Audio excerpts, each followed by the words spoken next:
স্বার্থ নাই। আল্লাহ কয় দুনিয়ার মানুষ তোরা সবাই ফকির, আমি আল্লাহ একা ধনী, তবে আমি শুধু ধনী না, আমি প্রশংসিত ধনী।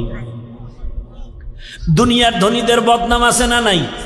5 টাকা দিয়া 50 টাকার এহসান জিতায়, খোটা দেয়, খোটা অমুকে তা আমার টাকায় চলে। আল্লাহ কয় আমি এহসান করি কিন্তু এর বিষয়ে কোনো খোটা দেই না, বরং আমি আল্লাহ এমন কোন রাত নাই আমি আমার বান্দাকে দেওয়ার জন্য দরজা খুলি না। অতিও গভীর হয় রজনী যখন, নীরবে প্রভুর নাম জপিও তখন। প্রভুর করুণা যদি পাইবারে চাও, গভীর রাতে উঠে প্রভুর গুণগান গাও।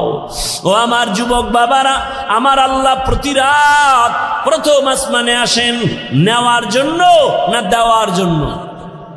বলেন বলেন, কাকে দিবেন? বান্দাকে। বান্দাকে দেওয়ার জন্য আসেন। কখন আসেন? শেষ রাতে। কোন দিন? প্রতিদিন আসেন দেওয়ার জন্য। তোমার যদি লাগতো তুমি কেন ঘুমাও? আল্লাহ তাআলা বলে আমি বান্দারে এত আদর করে বানাইছি, আমার বান্দার কি প্রয়োজন আমি আল্লাহ পাঠাবার আগে সব দিলাম। আমার বান্দা বান্দির পানির দরকার আগে দিছি ফ্রি, আমার বান্দা বান্দির আলোর দরকার ফ্রি, সূর্য দিয়ে দিলাম, বান্দার বাতাসের প্রয়োজন সব দিয়ে দিলাম। আবারও প্রতি রাতে আমি আসি, আলা মিন মুস্তাগফিরিন ফাগফিরালা, আলা মিন মুস্তারজিকিন ফারজুকা। রে রাতে কে গুনাহ করছো ক্ষমা চা গোপনে গোপনে, কারণ আসমান নীরব, জমিন নীরব, গাছের পাখিরাও ঘুমায়, নদীর মাছও ঘুমায়, ঘরের তোর মা বোন সবাই ঘুমায়। এখন রাস্তা ক্লিয়ার, কেউ শুনবে না। গোপনে সুন্দর করে ওযু বানাইয়া যায় নামাজ বিছাইয়া কলিজা ভরে যদি ডাক দাও ইয়া আল্লাহ,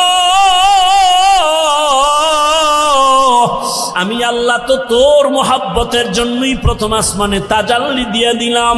চাইতে দেরি আমি আল্লাহ তোকে দিতেও দেরি করব না। কত গভীর রাতে আল্লাহর নবী বলেন আমি রাতের বেলা ঘুমায়ে গেলাম এশার নামাজ পড়ে, হঠাৎ আমার কাঁচা ঘুমের মধ্যে কান্নার আওয়াজ আসতেছে, আমার কানের মধ্যে ঘুম ভেঙে গেল। এই রাতে কে কাঁদে আর আমার ঘুম ভাঙলো? নবী বলেন আমি উঠলাম, নজর করে দেখলাম আমার মাথার পিছনেই তো মসজিদে নববী। আমি দেখি ওখানে একজন আল্লাহর বান্দা রাতের গভীরে নামাজে দাঁড়ায় দাঁড়ায় কান্না করে। আমি দরজার কিনারায় অপেক্ষা করি, নামাজ শেষ। আমি ভাবতেছি মনে হয় অন্য কেউ, তাকায় দেখি না না, জান্নাতের 1 নাম্বার সাহাবী আবু বকর নামাজে দাঁড়ায় গভীর রাতে কান্না করে। আমি আবু বকরকে দেখলাম, আবু বকর আমারে দেইখা চমকে উঠলেন, ইয়া রাসূলুল্লাহ এ গভীর রাত আপনি কি ঘুমান নাই? বলে তোমার কান্নায় ঘুম ভেঙে গেল। ও আবু বকর তুমি কাঁদলা কেন? আবু বকর বলেন ইয়া রাসূলুল্লাহ মালিকের আদালতে কেমনে দাঁড়ায়া হিসাব দিব সেই ভয়ে কান্না করতেছিলাম। আমার আল্লাহর আদালতে কেমনে দাঁড়াবো? নবী বলেন কেন? আপনার তো জান্নাতের টিকিট রেডি, 10 জনার প্রথম আপনি।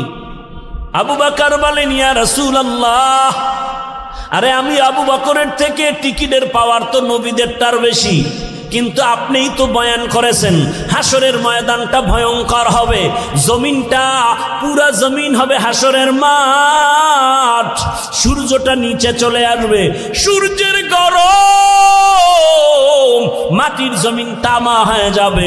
ওদিকে জাহান্নামের চিৎকারের আওয়াজ, জাহান্নাম চিল্লায় বলবে হে মালিক বেনামাজি গুলো কই, গুনাহগার গুলো আমার পেটের মধ্যে দাও, আমার পেটের মধ্যে ক্ষুধা। নবী আপনিই তো ভয়ঙ্কর হালাতের কথা বলছেন, জাহান্নামের চিৎকারে হাসরের ময়দানটা থরথর করে কেঁপে উঠবে। এমনকি আমার আল্লাহ রাগ হয়ে আওয়াজ দিবেন লিমানিল মুলকুল ইয়াউম লিল্লাহিল ওয়াহিদিল কাহ্হার। এত কঠিন আওয়াজ হবে, হাসরের ময়দানটা থরথর করে কাঁপতে থাকবে। ও নবী, আপনিই বয়ান করেছেন এত কঠিন হালাত, নারী আর পুরুষ সব উলঙ্গ দাঁড়াবে হাসরের মাঠে। আম্মা জান আয়েশা বলেন, নবী মানুষ কি লজ্জা পাবে না? কয়, ওরে আয়েশা জানো না, এমন ভয়ঙ্কর হালাত হবে একজনের দিকে আর একজন তাকাবারও হুঁশ হবে না।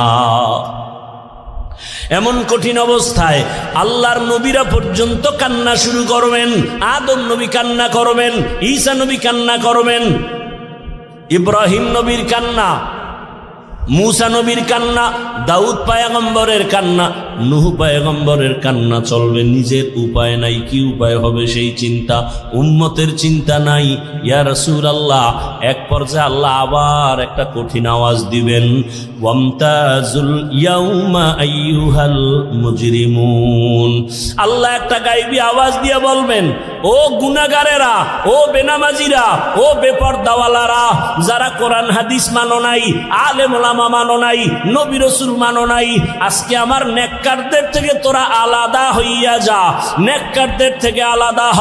গুনাহগারেরা ভয়ে আলাদা হবে না। আল্লাহ বলবে, আমি কুদরতি ভাবে বাছুনি দিব, বাঁচতে গিয়া যখন ধরে ফেলবো, ওই গুনাহগারগুলো বাতাসের মতো উড়িয়া উড়িয়া জাহান্নামের রাস্তায় পড়বে। আর আল্লাহ বলবেন, ও আমার নেকামুলওয়ালা, ও পর্দাওয়ালা নামাজি, সূর্যের গরম মাথায় লাগাইস না, আরশে আজিমের নিচে গিয়ে অপেক্ষা কর, রহমতের নবীর সাথে তোমরা সব জান্নাতে যাইবা। আর যারা গুনাহগার বেনামাজি, এদেরকে জাহান্নামের পথে দাঁড় করাইয়া আল্লাহ বলবে, ও ফেরেশতারা লাইনে দাঁড় করাও, আর আমি বাম হাতে আমলনামা দিব। ও রহমতের নবী, আল্লাহ যদি আমি আবু বকরকে ডাইকা বলে, আবু বকর আমার জান্নাত পাইয়া কি নিয়ে আসছো বলো, আমি যদি বলি আল্লাহ তোমার জান্নাতের মোহাব্বতে তোমাকে পাওয়ার জন্য নামাজ রোজা তেলাওয়াত জিকির নিয়ে আসছি, আল্লাহ যদি বলে আবু বকর আমি যেইভাবে নামাজ চাইছি ওইভাবে হক আদায় করে নামাজ আদায় করো নাই, আমি যেইভাবে রোজা চাইছি ওইভাবে হক আদায় করে তুমি রোজা আদায় করো নাই, তোমার আমল আমার কাছে পছন্দ হয় নাই, সাথে সাথে আমার উপরে জাহান্নামের অর্ডার জারি হয়ে যাবে। ওই সময় আমি আবু বকরের কি উপায় হবে? চোখের পানি ছেড়ে কান্না করি, ও পয়গম্বর দোয়া করবেন আল্লাহর আদালতে যেন নাজাতের রাস্তা খুলিয়া যায়। ও আমার যুবক বাবারা, বৃদ্ধ বাবাজিরা, পর্দার আড়ালের মা বোনেরা, আমি যে এত কষ্ট করে আপনাদের যত বয়ান শুনাইছি, আমি একবারও কিন্তু বলি নাই মাদ্রাসায় আসো, স্কুল ছেড়ে দাও, কলেজ ছেড়ে দাও, না, বরং তুমি কলেজে পড়ো, স্কুলে পড়ো, দাবি নাই। তুমি ডাক্তার হও, ইঞ্জিনিয়ার হও, প্রফেসর হও, এসপি হও, ডিসি হও, এমপি মন্ত্রী যাই হও না কেন, অনুরোধ করি বাবা, তোমার মতো কত যুবক স্কুল কলেজে পড়িয়াও নামাজ ছাড়ে না, দাড়ি কাটে না। নিজের বিবেকটাকে জিজ্ঞাসা করো, তোমার কপাল কেন খারাপ, তুমি পারো না কেন? তোমার মতো কত যুবক রাস্তায় গাড়ি চালায়, 5 বেলার নামাজ পড়ে নাই, বলো তুমি কেন পারবা না? তোমার মতো যুবক র্যাব, আর্মি, পুলিশ, বিডিআর এর চাকরি করে নামাজ পড়ে, তুমি কেন পারো না? তোমার মতো যুবক তাকায় দেখো, নদীর মধ্যে মাছ ধরে নামাজ পড়ে, কৃষি কাজ করে নামাজ পড়ে। নিজেকে জিজ্ঞাসা করো, তোমার কপালে কার বরদোয়া লাগছে? মা বাবার, নাকি শিক্ষকের, নাকি উলামায়ে কেরামের? না হয় তোমার মতো যুবক যদি দুনিয়ার সব লাইনে চাকরি করে, ব্যবসা করে, নামাজ পড়ে, তুমি পারো না কেন? ও পর্দার আড়ালের আম্মা জানেরা, আপনার মতো কত মা এই এলাকায় এখনো খুঁজলে পাওয়া যায়, বেপর্দায় চলে না, নামাজ ছাড়ে না, মোবাইলে সময় নষ্ট করে না। ও আম্মা জানেরা, বোনেরা, মনটা কি চায় না একজন আদর্শমান ডাক্তারের মা হয়ে যাবেন? আপনার সন্তানের ব্যবহারে শিক্ষকরাও দোয়া করবে, আপনার সন্তানের আচরণে আলেম ওলামাও দোয়া করবে, আপনার সন্তান ডাক্তারি করবে, নামাজ পড়বে, কোরআন তেলাওয়াত করে আপনাদের জন্য দোয়া করবে। এরে আম্মা জান, যদি এমন চান আপনাকে আদর্শবান হতে হবে। আর জমিনে রহমতের নবীর আদর্শ থেকে সুন্দর আদর্শ আর নাই। ও আল্লাহর বান্দারা, ও আমার যুবক বাবারা, মা বোনেরা, বৃদ্ধ বাবাজিরা, তওবার দরজা খোলা। আল্লাহর কাছে তওবা করেন, সাহায্য চান নামাজের মাধ্যমে, ধৈর্যের মাধ্যমে। আল্লাহকে মনে মনে ডাক দেন, ও যুবক বাবা, জীবনে তো দাড়ি কম কাটো নাই, বেপরদায় কম চলো নাই, এখনো কি তোমার মনের শখ মিটে নাই রে বাবা? কয়দিন আর হায়াত পাইবা জানা নাই, আর কবে গুনাহ থেকে তওবা করবা জানা নাই।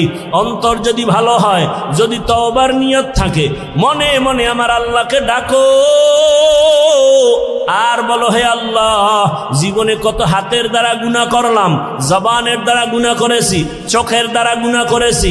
ও আল্লাহ, আমার মতো যুবক জেনারেল লাইনে থাকিয়া যদি নামাজ পড়ে আমি কেন পারবো না? আল্লাহ, তুমি বুঝি বেজার হয়ে গেছো, আজকে থেকে তওবা করতেছি, মরিয়া গেল আর নামাজ ছাড়বো না, দাড়ি কাটবো না, বেপরদায় চলবো না। মা বাবার দোয়া নিয়া, শিক্ষকের দোয়া নিয়া, ওলামায়ে কেরামের পরামর্শ নিয়া রসুলের আদর্শ মেনে চলবো। আর আলেমদের মোহাব্বত অন্তরে নেও, কারণ এই ওলামায়ে কেরাম তোমার জন্য চোখের পানি ছেড়ে আল্লাহর কাছে দোয়া করে, গোটা উম্মতের হেদায়াতের জন্য দোয়া করে। আরে এত কষ্ট করে লেখাপড়া করে এই মাদ্রাসার সন্তানগুলো, খোঁজ নিয়ে দেখবা রাতের বেলা ঘুমায় না, ভোর রাতে উঠিয়া মাওলার কোরআন তেলাওয়াত করে, নামাজ পড়ে, দোয়া করে। এলাকায় শান্তি দাও, অসুস্থ রুগীদের সুস্থ বানাও। ওই উলামায়ে কেরামের দোয়া নিয়ে চলিও রে যুবক। আর উলামায়ে কেরাম যেখানে তৈরি হয়, ওদিকে তোমার অন্তরটা নরম রাখিয়া পারলে সহযোগিতা করিও। আর আল্লাহকে বলিও, আল্লাহ, আলেম হইতে পারি নাই, একজন আলেমের সহযোগী হতে চাই, একটু সহযোগিতাও করিও। আল্লাহর মোহাব্বতে কোরআনওয়ালাদের সহযোগিতা করা, জীবন তোমার দুনিয়াতেও কামিয়াব হবে, পরকালেও কামিয়াব হবে। খবরদার এমন অন্তর যেন না হয় যে কোরআনওয়ালাও হতে পারলা না, কোরআনওয়ালাদের খেদমতেও তুমি আসতে পারলা না, এমন বদনসিব যেন তোমার না হয়। ওয়ালানাবলুওয়ান্নাকুম বিশাইইম মিনাল খাউফি ওয়াল জুই ওয়া নাকসিম মিনাল আমওয়ালি ওয়াল আনফুসি ওয়াস সামারাত وبشر الصابرين।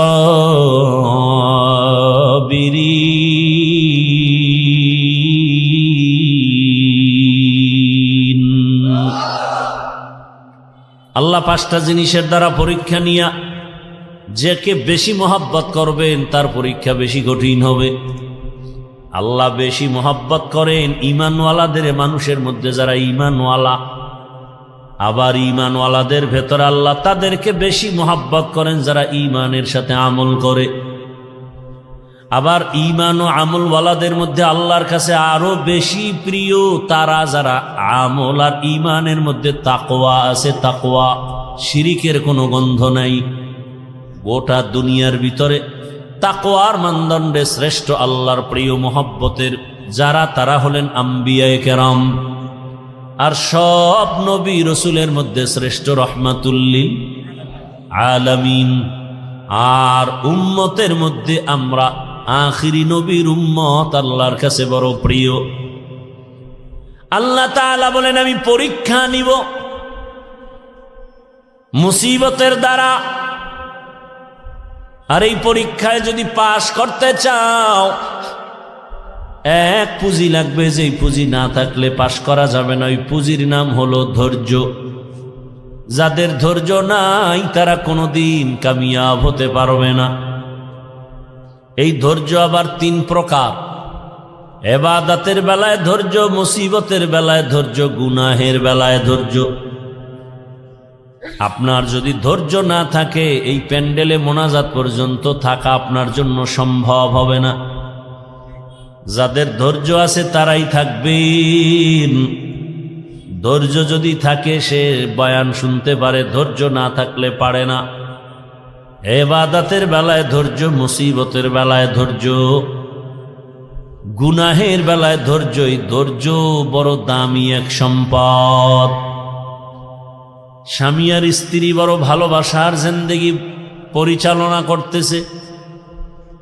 একদিন স্ত্রী স্বামীকে জিজ্ঞাসা করে, ও স্বামী, তুমি আমাকে কেমন মোহাব্বত করো, ভালোবাসো?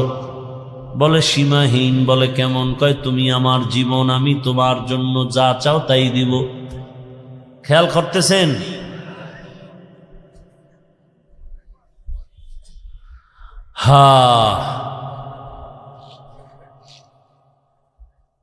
স্ত্রী বলে যা চাইব তাই দিবা? বলে হ্যাঁ তাই দিব। স্ত্রীও একেবারে সাধারণ মানুষ না, খুব ধর্মের জ্ঞান ট্যান আছে, ধৈর্য আছে।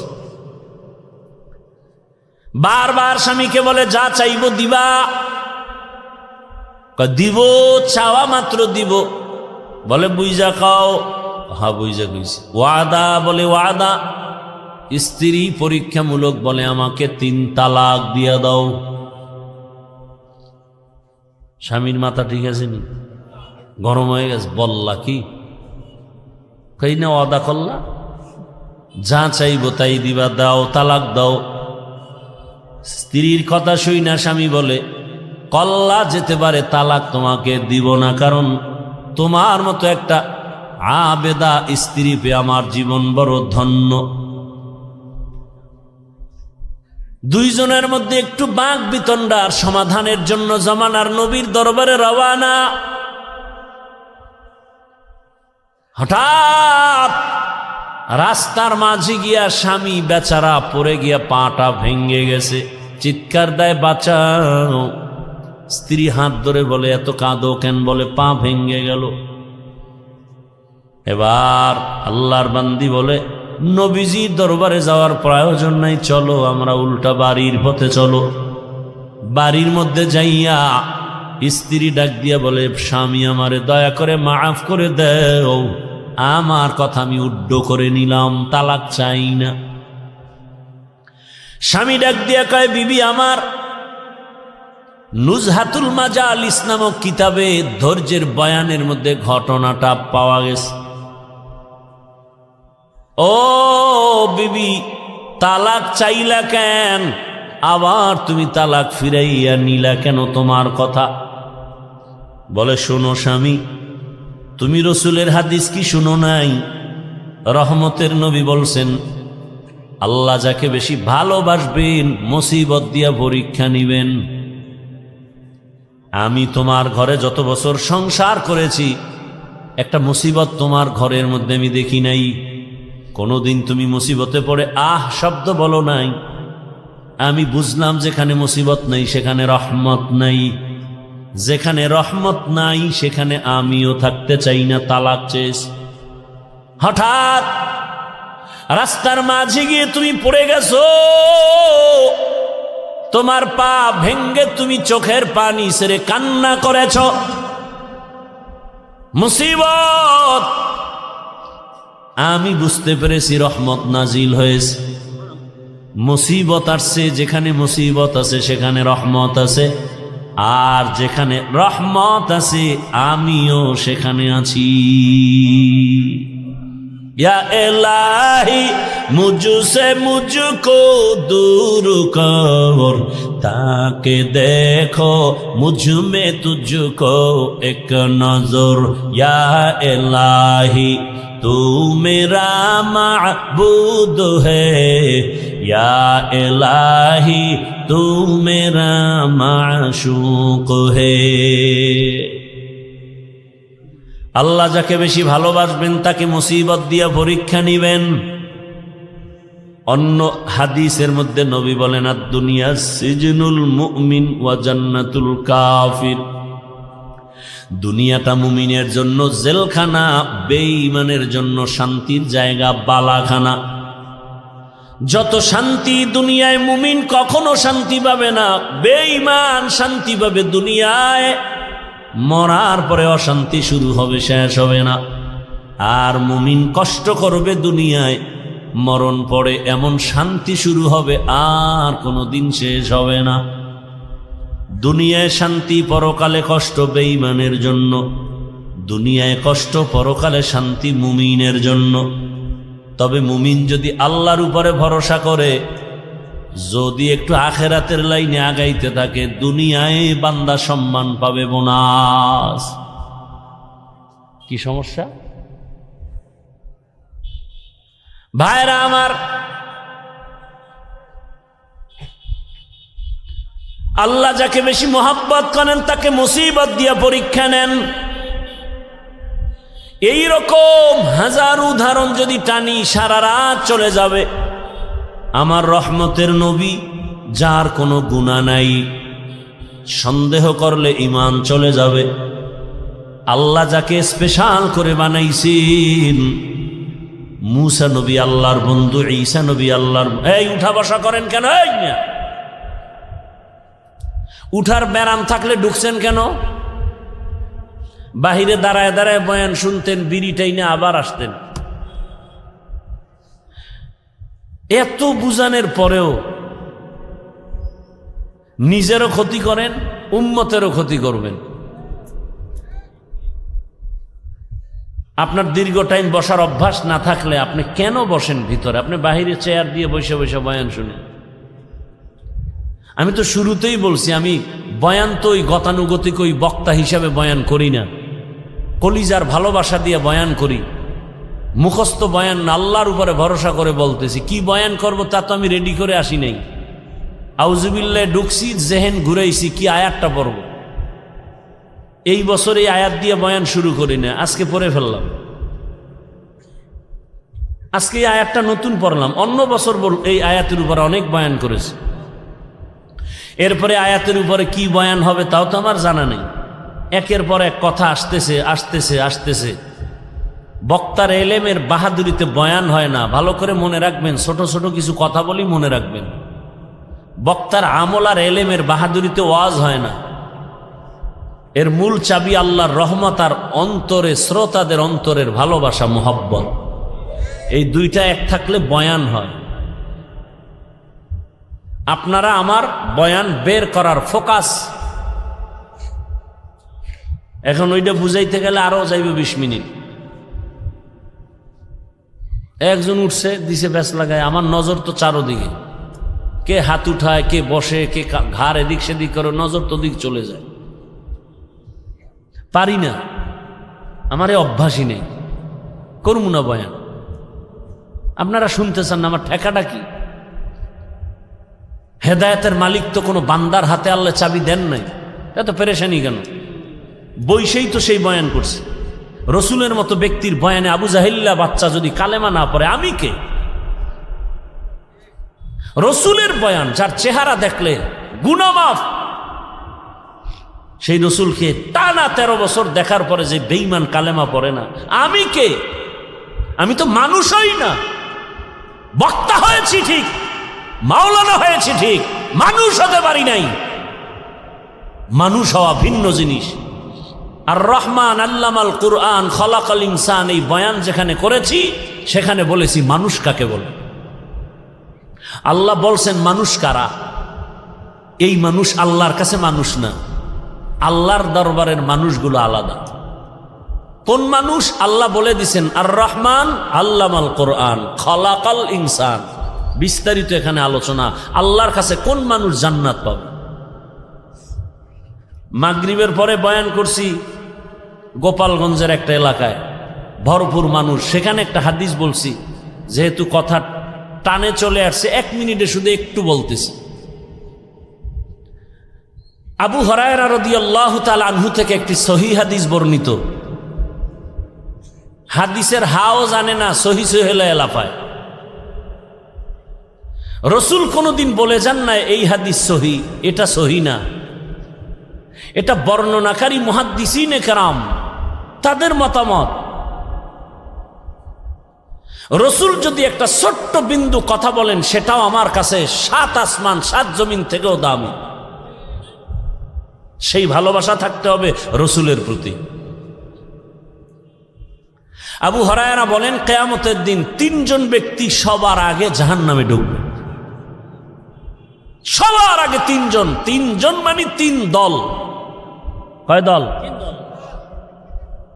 কিন্তু ব্যক্তি হিসাবে উল্লেখ 3 জন। কেমন 3 জন? দুনিয়ার সব জ্ঞানীরা বলবে এরা 3 জন জান্নাত যাবে বিনা হিসাবে, কিন্তু আবু হুরায়রা বলেন, রসুল বলেছেন তিনজন সবার আগে জাহান্নামে ঢুকবে। আবু হুরায়রা এই হাদিসটা বলতে গিয়া একজন সাহাবীকে শুনাইতে গিয়া 3 বার বেহুশ হয়ে গেছেন। কয়বার? 3 বার বেহুশ হয়ে গেছেন। সেই 3 ব্যক্তিকে দুনিয়ার জ্ঞানীরা বলে তারা বিনা হিসাবে জান্নাতি, আর আল্লাহ বলবে শিকল লাগায় জাহান্নামে ঢুকা। এর মধ্যে প্রথম ব্যক্তি যুদ্ধের ময়দানের গলা কাটা শহীদ, যে ইসলামের ময়দানে কাফেরের মোকাবেলায় যুদ্ধ করে শহীদ, আল্লাহ তাকে বলবে রে জাহান্নামে ঢুকা। দ্বিতীয় আমার মতো মাওলানা, আল্লাহ বলবে এই মাওলানা দিকে, দুনিয়ার মানুষ তোর বয়ান শুনছে, তোরে এলেম দিছিলাম, কি করছো? আল্লাহ যে ওয়াজ করছি, দাওয়াত দিছি, মানুষ তো তাই জানে, আমি তো ভিতরেরটা জানি। মানুষ তো তোর উপরেরটা জানে, আমি তো ভেতরেরটা জানি। তোরে আল্লামা না লেখলে মনে কষ্ট পাইতি, কেউ জানতো না, আমি জানি। কি এই রোগ নাই?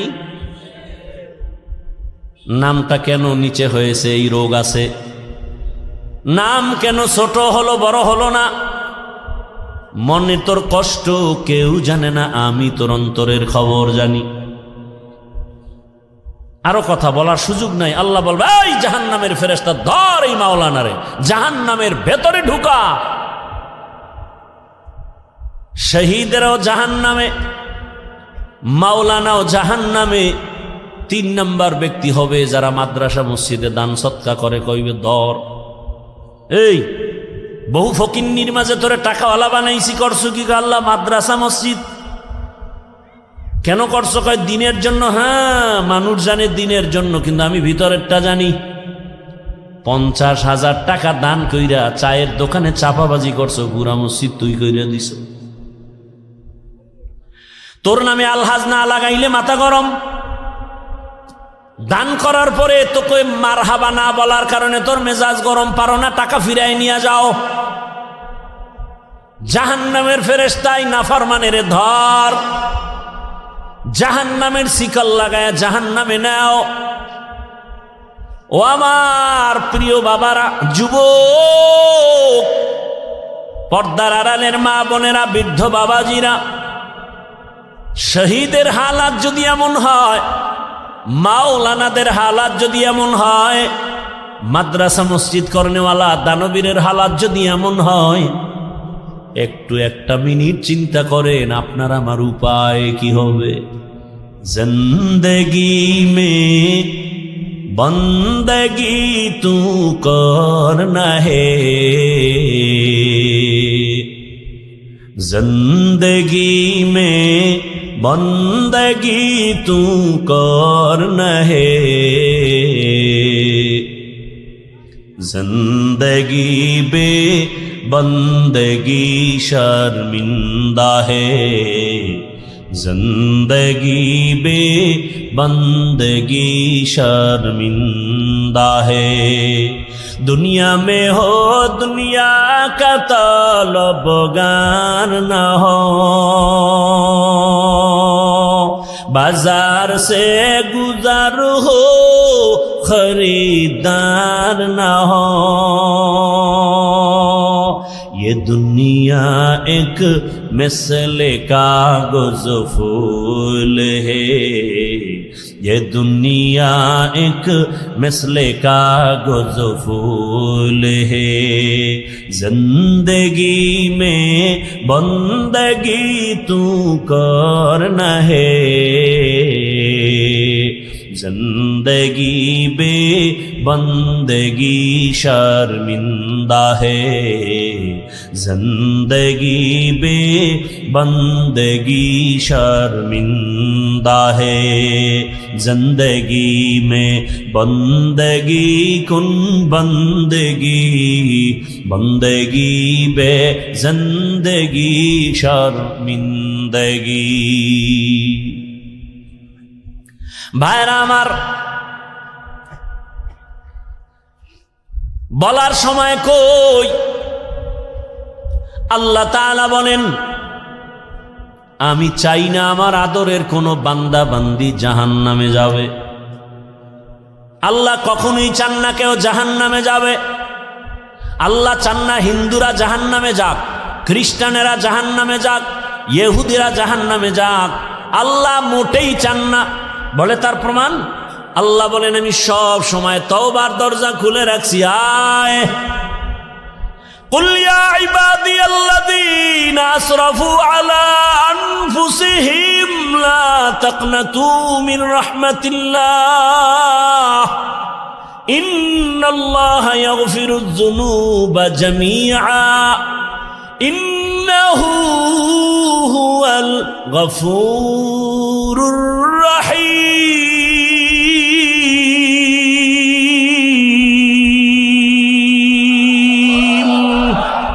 गर तवक्कुल मी कुनी हर सुबह शाम मेरा साना दरिस्क तू अज़ला मकाम जुज़बा हक़ छी ज़े मखाअज इंसुजा फज़ले उआ मस्ते दर जुमला जहा।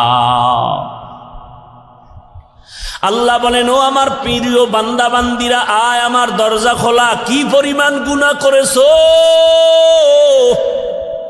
বান্দা বলে 40 বছরের গুনাহ তো বিশাল, হিমালয় পাহাড়ও ছাড়ায় গেছে আমার গুনার এত বড় স্তূপ। আল্লাহ কয়, তুই যদি আসমান বড় বড় গুনাহ করে ফেলো,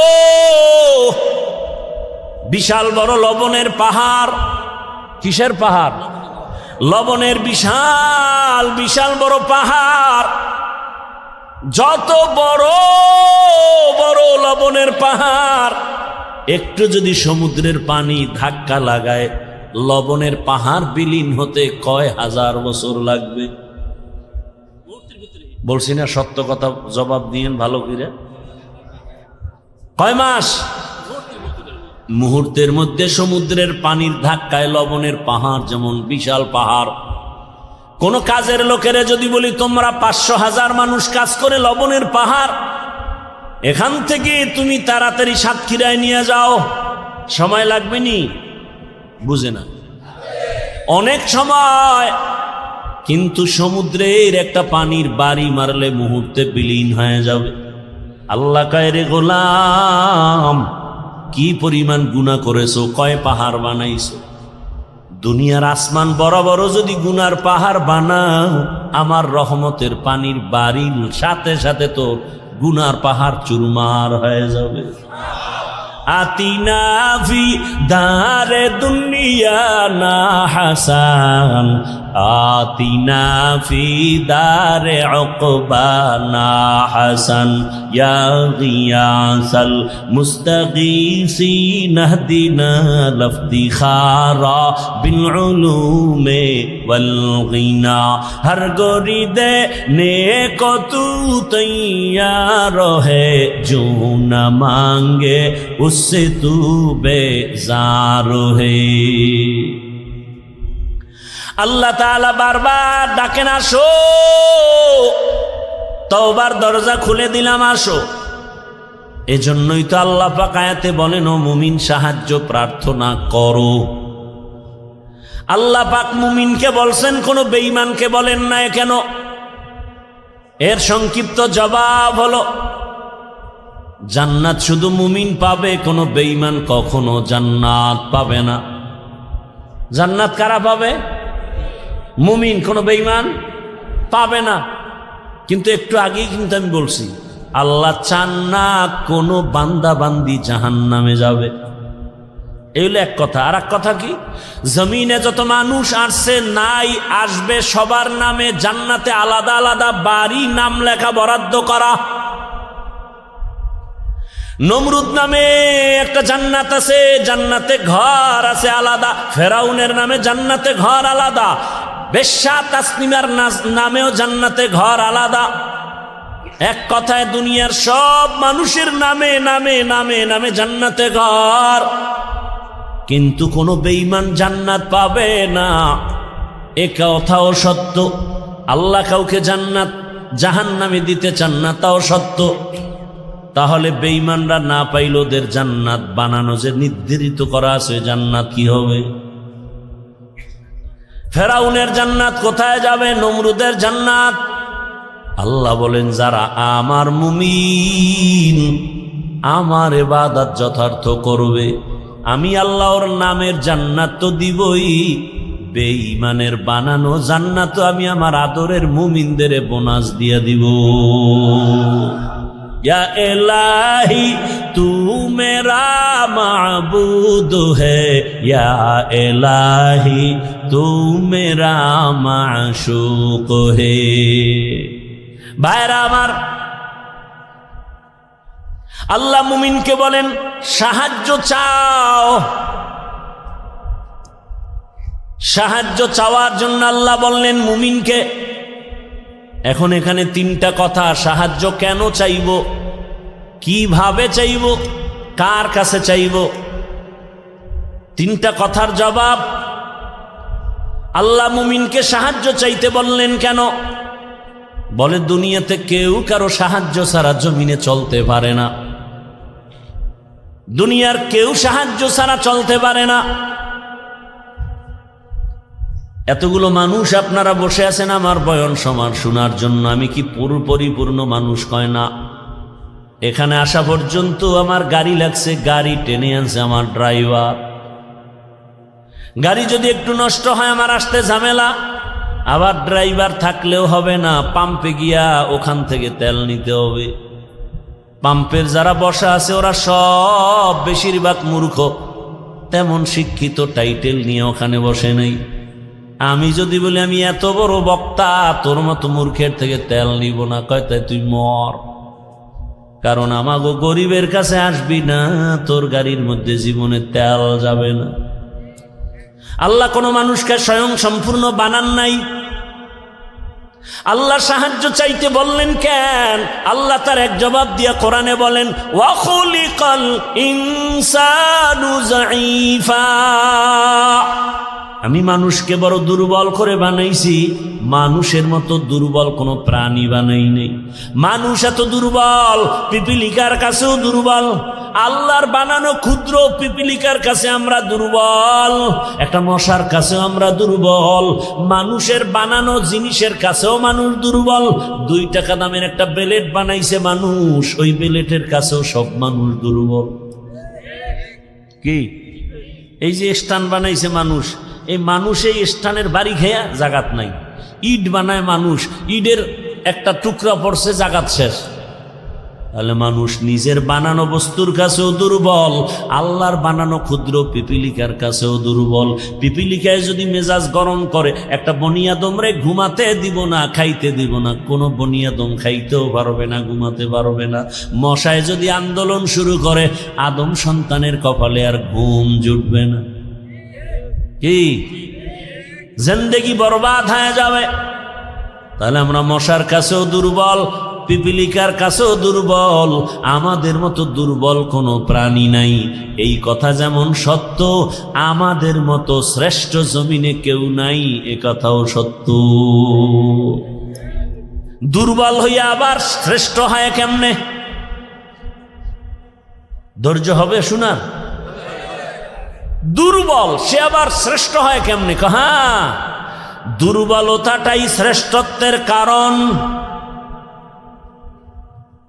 যেমন আপনাদের ঘরের মধ্যে শিশু বাচ্চা আছে, আবার বড় ছেলে মেয়েও আছে।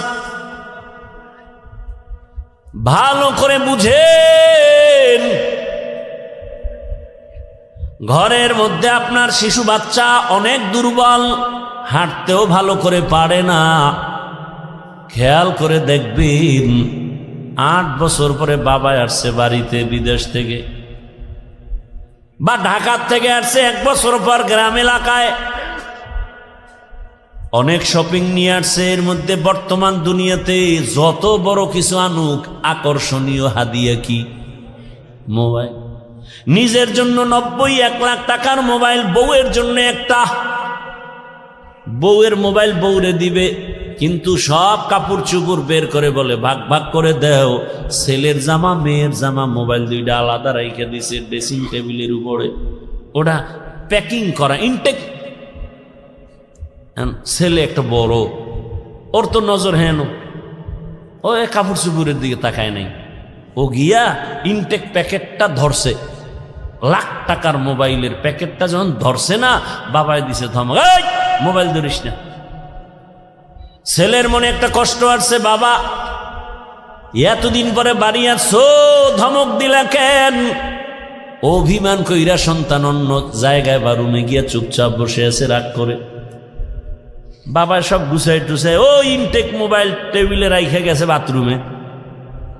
কোন রুমে বলেন বলেন? আমরা বাথরুম, শিক্ষিত ভদ্র যারা এরা বাথরুম কয় না, কি কয়? ওয়াশরুম। ওয়াশ কয়নি? বাথরুমে ওয়াশ করা চূড়ান্তভাবে উচিত না, কারণ বাথরুম হলো জিন শয়তানের আড্ডাখানা। বাথরুম কখনো ওয়াশরুম হতে পারে না। একান্ত যদি আপনার বাথরুম ওয়াশরুম বানাতে হয়, মাঝখানে পার্টিশন লাগায়া দেন, বাথরুম আলাদা থাকবে, ওয়াশরুমে আপনি ওযু বানাবেন, যা করবেন, ওয়াশরুম আলাদা, পর্দা লাগায়া দেন। না হয় আরো উত্তম হবে, বাথরুম আলাদা থাকবে, আপনার ওয়াশরুম থাকবে আলাদা। কি কমু, কারে কমু? দুনিয়ার সব মিস্ত্রিগুলো সব এক নায়কতন্ত্র ভাবে বেসিনটা দিয়ে থইবে বাথরুমের ভিতরে। এরপরে কমোড তো সব চেয়ার হাই, লো কমোড নেই, সব চেয়ারে বয়ে বয়ে বয়ে বয়া টেলিভিশন দেখবে বাথরুমের ভিতরে। কি আর বলবো? ওয়াশরুম নয়, বাথরুম তো বাথরুম, সেটা ওয়াশরুম হয় কিভাবে? আমাদের অনেক ওলামায়ে কেরামের বিরুদ্ধাচরণ করেন, উচিত না। বাথরুমে খালি পায়ে যাওয়া যাবে না, খালি মাথায় যাওয়া যাবে না, তো অ্যাক্সিডেন্ট হবে, দুর্ঘটনা হবে, কারণ জিনের আড্ডাখানা প্রত্যেকটা বাথরুম। খুব খেয়াল করিয়েন, ওলামায়ে কেরাম থাকলে ভুল হলে ধরায় দিয়েন, জায়গায় দাঁড়ায় যাবেন। কিন্তু আপনি ওয়াশরুমে যদি খালি পায়ে যান, খালি মাথায় যান, বাধা নাই, বাথরুমে যাওয়া নিষেধ, খালি পায়ে যাওয়া যাবে না। এবং সেখানে ঢুকতে কিন্তু নিয়ম আছে, বাম পা দিয়া ঢুকবা, ডান পা দিয়া বের হওয়া। ওয়াশরুমের এই কিন্তু নিয়ম নেই। যাক, অনেক কথা, কি কথার থেকে এখানে আনছি? নো, এর আগের কথা কি? ওই যে বাথরুমে গেল, এখন ওই যে শিশু বাচ্চা আছে না, বড় ছেলে ইনটেক প্যাকেটটায় হাত দিছে, মাথা গরম, ছেলে গিয়া অভিমান করে আর এক রুমে হইয়া রইছে।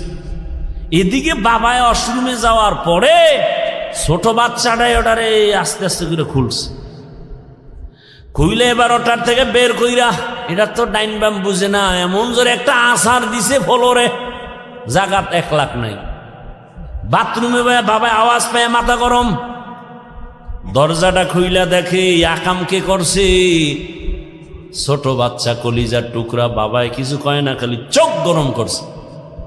বাচ্চাটা বাবার চোখের দিকে তাকায় কান্দে দিছে, চুম্বুকের মতো আকর্ষণ। বাবায় হাত বাড়ায় কোলেটাই না, আব্বু কাঁদিস না, তোরে কিছু বলি নাই। দুর্বলতাই সম্মানের কারণ। বাচ্চার উপরে এত কেন দুর্বল? বাচ্চার উপরে সবার মায়া কেন কয় দুর্বল? আল্লাহ বান্দারে মায়া করেন কেন কয় জিনের থেকেও দুর্বল, ফেরেশতা থেকেও দুর্বল। আল্লাহ বলেন এই দুর্বলতা আমি মর্যাদা বাড়ায় দিছি। আবার পুরুষের মধ্যে, মানুষের মধ্যে নারীরা দুর্বল, এজন্য পুরুষের থেকে নারীর সম্মান বেশি। নারীরা দুর্বল, এজন্য তাদের মর্যাদা বেশি। এরা চাইলেই জুমায় যেতে পারবে না, চাইলেই ঈদগাহে যেতে পারবে না, চাইলেই যুদ্ধের ময়দানে যেতে পারবে না। আল্লাহ কায়না দুর্বল। ও নবী জানায়া দেন, আমার বান্দি যারা জুমায় যেতে পারবে না, রৌদ্রের তাপ সইতে পারে না, এদের শরীর বড় নরম, এরা বাহিরের কষ্ট সহ্য করতে পারবে না, জানায়া দেন তোমরা ঘরে থাইকা জোহরের নামাজ আদায় করো। পুরুষেরা জুমায় গিয়া যা পাবে তুমি ঘরে বৈশা সেই সওয়াব পেয়ে যাবা। পুরুষেরা জানাজায় গিয়া যা পাবে, আম্মাজান ঘরের মধ্যে আপনি তাই সওয়াব পাবেন। পুরুষেরা যুদ্ধে গিয়া শহীদ হবে, আর আপনার শহীদ বাচ্চা প্রসবকালে যদি মা দুনিয়া থেকে বিদায় নেয়, আল্লাহ কয় নবী জানায় দেন আমি তাকেও শহীদের মর্যাদা দান করব। যত দুর্বল সম্মান বেড়ে গেল। ও মানুষ তুই বড় দুর্বল। বলে এবার দুর্বল তো এক লাইনে বললাম, আর এক লাইন মেধার বেলায় তুই দুর্বল, খানার বেলায় দুর্বল, ঘুমের বেলায় দুর্বল। দুনিয়াতে বড় বড় খাদক আছে, নীল তিমি আছে, বড় বড় সাগরের মধ্যে নীল তিমি। এক একটা নীল তিমির প্রতিদিনের খাদ্য তালিকা 1000 কেজি চিংড়ি মাছ। কি বলবেন নাউজুবিল্লাহ, সুবহানাল্লাহ। না সারাদিন বিড়িটা নেই, সুবহানাল্লাহ, তো সময় লাগবে। আল্লাহ হেদায়াত দান করুন। পৃথিবীতে একটা পাহাড় আছে কোহে কাফ, ওই পাহাড়ে একটা প্রাণী বসবাস করত, নাম হলো সিমর্গ। এই প্রাণীটার প্রতিদিনের খাদ্য তালিকা 40টা মোটা তাজা হাতি। বাদ দেন, ঢাকায় যান চিড়িয়াখানায়, ওখানে বাঘের খানা কত? বাঘের প্রতিদিনের খাদ্য তালিকায় লেখা 17 কেজি গোশত প্রতিদিন একটা বাঘের খাদ্য। আপনাকে এই থানায় কেউ পারবে 3 বেলায় 17 কেজি গোশত মারতে পারবে? না পারলেও কয় হুজুর ধাক্কা ধাক্কিটা চলে খাওয়ার জন্য। ডাক্তার বলছে মিষ্টি খাবি না হারাম মরবি। হে সবে বরাতে মসজিদে গেছে মিষ্টি খাওয়ার জন্য, খাইতেই হবে। ডাক্তারের মানা নাই, আবার বাচ্চা একটা লগে লয়ে গেছে। নিছো ভালো কথা, তোমার বন্টনে একটা প্যাকেট, সে বাচ্চারটাও নিছে, এবার ফাঁক দিয়ে আর একটা প্যাকেটের জন্য হাত দিছে। আরেকজনে পিছন দিয়ে দেখে যে আমি একটাই ভাই নো, 2টা নেওয়ার পরে আরেকটা টানে, ওর হাতেরটা ধরে টান দিছে, লাগছে দুইজনে কিলাকিলি। কিলাকিলিতে প্যাকেট সব পায়ের তলে ভর্তা। শেষ পর্যন্ত চাইয়ে দেখে এই কিলাকিলির মধ্যে মসজিদে কেউ নাই, ওরা 2জন সারা। মসজিদ থেকে বাইরে রাখা মিষ্টিও গেছে, জিন্দেগি বরবাদ, এই মসজিদে আমুনা, মিষ্টির প্যাকেট ঠিক মতো পাইলাম না কেন? এর নাম নফসে খাওয়ামা। নফস 3 প্রকার, আর বাঙালির একটা নফস বেশি আছে, এটার নাম খাওয়ামা। এটা শুধু খানা চায়। আর এমনি আল্লাহর ভাষায়, ইসলামের পরিভাষায় নফস 3 প্রকার, আম্মারা, লাওয়ামা, মুতমাইন্না। আর বাঙালির আর একটা বেশি। আল্লাহ হেদায়াত দান করুন। একজনে বলে রাস্তা দিয়ে রওনা হয়েছে, তো আর এক ভদ্রলোক আল্লাহ ভক্ত, সে মেহমান ছাড়া খানা খায় না। তা আজকে আরে পাইয়া লাইছে, ভাই মেহমান আনলেই বরকত, ঘরে আসলেই বরকত, রসুলের হাদিস। এখন সেই সময়ের খাদ্য বড় প্রধান রুটি। মেহমান আসছে তো একটু গোশতের আয়োজন করি, তো রুটি আইনা দিয়া গোশত আনিয়ে দেখে যে রুটি খাইয়া লাইছে মাঝখানে। কি করবো, ওদিকে রুটি বাজতে দেরি, গোশত আনতে দেরি, বা গোশত দিয়ে আবার রুটি আনতে গেছে, রুটি বানাইয়া রেডি করে আনতে আনতে গোশত নাই। এইভাবে 10 বার আপ ডাউন করণে কি পরিমাণ রুটি ভিতরে ঢুকছে, ওদিকে পাতিল খালি। পরে জিজ্ঞাসা, ভাই আপনি যাইবেন কই? কয় ডাক্তারের কাছে। কেন? কয় রুচি নেই। ভদ্রলোক কয়, ভাই আল্লাহর রাস্তায় আপনি যান তাড়াতাড়ি, তবে অনুরোধ এই পথ দিয়ে আর ফেরত আইয়েন না। গরতাওয়াকুল মিকুনিহার সবহশাম মিরাসানাত রিজকে তু আজলা মাকাম। কত রাত ঘুম মারলেন? আল্লাহর দিনের জন্য একটু ঘুম কমাবেন, একটু কম ঘুম হবে। এতটুকু ধৈর্য হচ্ছে না, আমিও ছেড়ে দিব, অনেক দূরে যেতে হবে। আর 10 মিনিটে আমি শেষ করবো ইনশাআল্লাহ। ধৈর্য হবে না আগেই দোয়া করে দিব? আলোচনা করলে আমার আরো অনেক আলোচনা আছে শুধু আয়াতের উপর। আপনাদের ধৈর্য হচ্ছে না, আর আমারও হয় না। কত আর আল্লাহর দেওয়া বাঁশি আর কত বাজবে? ওগো নবীর উম্মতেরা,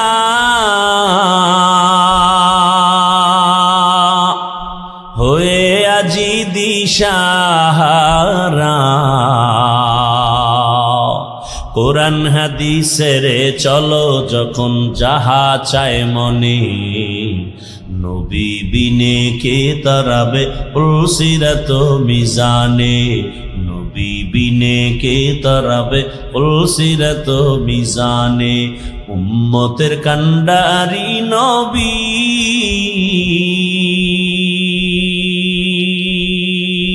কাঁদছেন উম্মতের লাগি, এখনো কাঁদেন নবীজি শুয়ে মদিনার পানে। নবী বিনে কে তারাবে পুলসিরাত মিজানে, নবী বিনে কে তারাবে পুলসিরাত মিজানে। ও আমার কলিজার যুবক বাবারা, ও বৃদ্ধ বাবাজি, পর্দার আড়ালের মা বোনেরা, আল্লাহ তো দুর্বল করে বানিয়েছেন,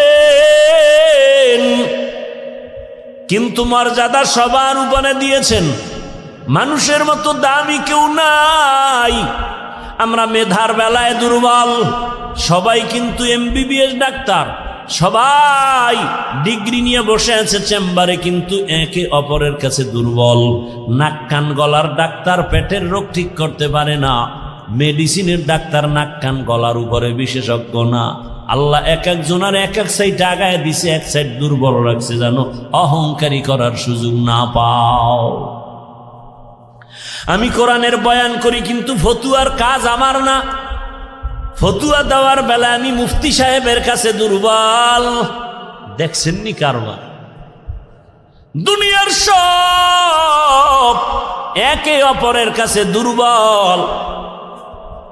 আল্লাহ এত দুর্বলতা দিয়ে বানাইলেন, এদিকে দুনিয়ার জমিনে যে আমি জান্নাতের পথে আগাবো, দুনিয়ার জমিনটাও বড় ভেজালওয়ালা দুর্বল। চতুর্দিকে গুনা গুনা আগাইতে পারি না। আবার আমার পেছনে 3 দল শয়তান আমারে আটকানোর চেষ্টা করে, মানুষ শয়তান, জিন শয়তান, নফস শয়তান। এত কিছুর মধ্যে আমি কিভাবে আগাবো? সাহায্য না নিলে চলবে না, সাহায্য ছাড়া চলবে না। এখন ফাইনাল হয়ে গেল, সাহায্য লাগবেই। এ কথা আমরা ফাইনাল, ঠিক নাকি? আপনি পারবেন সাহায্য ছাড়া? আপনার টাকা আছে কোটি কোটি, কিন্তু মাছওয়ালার কাছে টাকা না দিলে ঘরে মাছ আসবে না। এই জমিনে গরিবেরা যদি গোশত না কাটতো, বড় লোকের কপালে কোনোদিন গোশতের খানা পেটে যেত না। নদীর মধ্যে গরিবেরা গিয়া কি পরিমাণ কষ্ট করে মাছ ধরে, ওই গরিব যদি আমাকে মাছ এনে না দিত, তো আমার কপালে মাছ আসতো না। আল্লাহ তাআলা দুর্বল বানায় রাখছেন। এবার সাহায্য চাবো, এটাই ফাইনাল। তবে কার কাছে সাহায্য চাবো বুঝেননি? কার কাছে চাবো? সবাই বলবে আল্লাহর কাছে। এর মিথ্যা কথা বলেন বসে বসে। আল্লাহর কাছে সাহায্য চাইতেই হবে। যদি আপনার 100 বিশ্বাস আর বাস্তবায়ন করতেন, এ জমিনে কোনো NGO সুদখোর কোনো কারবারি থাকতো না। 30-40 বছর আগে জমিন থেকে সব NGO দূর হতো, সুদের কারবার চলতো না। বরং এমন জমানায় আমরা আসছি, যতই বয়ান করি ঘরে ঘরে সুদ, সুদ না হইলে তার চায়ের দোকানও চলে না। এলাকার কোনো গরিব বড় লোকের কাছে গিয়ে খায়, জনাব আমারে 5000 টাকা ধার দেন, সামনে ঈদ আসছে, বাচ্চাদের কাপড় কিনবো। বড় লোক কয় নাই নাই নাই নাই নাই। কানে কানে গিয়ে কয় সুদে দিবেননি? কয় 1 লাখের বেশি লাগলেও দিব। আছে না নাই? 5000 টাকা ধার দেয় না, সুদের টাকা লাগাইতে হাজারো লাখো টাকা দিতে চায়। কোন জমানায় আছি, বাঁচতে চাইলেও পারিনি। এবার ভালো করে বুঝেন, বিবেক দিয়ে একটু সমাধান করেন। সাহায্য চাওয়ার জন্য এমন একজনকে নির্বাচন করবেন যার কাছে 3টা দুর্বলতা নাই। তার কাছে চাইবেন, কসম আল্লাহর, চাওয়া মাত্রই পাবেন। তবে 3 দুর্বলতা তার মধ্যে থাকলে পাবেন না, আর না থাকলে চাইলেই পাবেন। 1 নাম্বার দুর্বলতা, যার স্বার্থ নাই। 2 নাম্বার দুর্বলতা, যার পিছনে টান নাই। 3 নাম্বার দুর্বলতা, যার অভাব নাই। এবার খেয়াল করেন, এই 3টা দুর্বলতা নাই এমন কোন মানুষ আসেনি? ভালো করে খেয়াল করেন, দুনিয়াতে একজন মানুষও পাবেন না যার পেছনে টান নাই। আমি যতই আগাইতে চাই, আমার বউ কয়ে দাও, স্ত্রী কয়ে দাও, মাইয়া বলা কয়ে দাও, মায়ে কয়ে দাও, বাবায় কয়ে দাও, যত সামনে আগাতে চাই পিছনে টানে। বুঝেননি কথা? ভাইরা আমার, তাহলে দুনিয়াতে এমন একজন মানুষ নেই যার পেছনে টান নাই। দুই নাম্বার দুর্বলতা, যার কোনো অভাব নাই। দুনিয়াতে এমন একজন মানুষের ঠিকানা দেন যার অভাব নাই। একজনে কামগো পীর সাহেবদের কোনো অভাব নেই। দুনিয়াতে কে অভাবী না? যার যত টাকা তার অভাব তত বড়। রিক্সা ড্রাইভারের 100 টাকায় অভাব শেষ, লক্ষ টাকার মালিকের লাখ টাকায় অভাব শেষ হয় না। এক কথায় দুনিয়াতে এমন একটা মানুষ নাই যার অভাব নাই। দুনিয়াতে এমন একজন মানুষ নাই যার পেছনে টান নাই। কয় দুর্বলতা গেল? ঘুমাইতেছেন না? আর একটা আছে যার স্বার্থ নেই। দুনিয়াতে এমন একজন লোক বের করেন যার স্বার্থ নাই। বের করতে পারবেন? আমি 2 জন পাইছিলাম, কিন্তু সন্দেহ ঢুকে গেছে। 2 জন পেয়েছিলাম, এক আমার মা আর বাবা। এদের স্বার্থ নাই, কিন্তু সোনার বাংলায় তাকায় দেখলাম স্বার্থের আঘাতে মা বাবা সন্তানের জবাই করেছে। স্বার্থের আঘাতে সন্তান মা বাবাকে জবাই করে। এই অল্প বয়সে সোনার বাংলায় কি না দেখলাম। আপন বাবা তার আপন মেয়েটাকে হোটেলের মধ্যে ঢুকাইয়া বলে, আজকের রাতের জন্য তুই আমার কাছে স্ত্রীর সমান। আরো জোরে বলো। এই জন্যই তো বলেছি, আল্লাহর কসম, ইসলাম ছাড়া এ জমিনে কোনোদিন শান্তি কেউ দিতে পারবে না। চাপাবাজি করতে পারবে মরণ পর্যন্ত। শান্তির ঠিকানার নাম ইসলাম। ইসলাম ছাড়া কোনোদিন এ জমিনে শান্তি আসবে না। চাপাবাজি চলবে, শুধু চাপাবাজি। ভালো করে বুঝো, স্বার্থ ছাড়া কোনো মানুষের জমিনে নাই। স্বার্থের আঘাতে স্ত্রী স্বামীকে জবাই করে, স্বামী স্ত্রীকে জবাই করে, ভাই ভাইকে জবাই করে স্বার্থের আঘাতে। আমি কি বানায় বলতেছি বাবা? অহরহ দুর্ঘটনা ঘটে। এইবার হিসাব শেষ, গোড়ায় হিসাব করে দেখবেন একজন পাওয়া যায় যার পেছনে টান নাই, অভাব নাই, স্বার্থ নাই। তিনি কে? তিনি কে? ইয়া আইয়ুহান নাস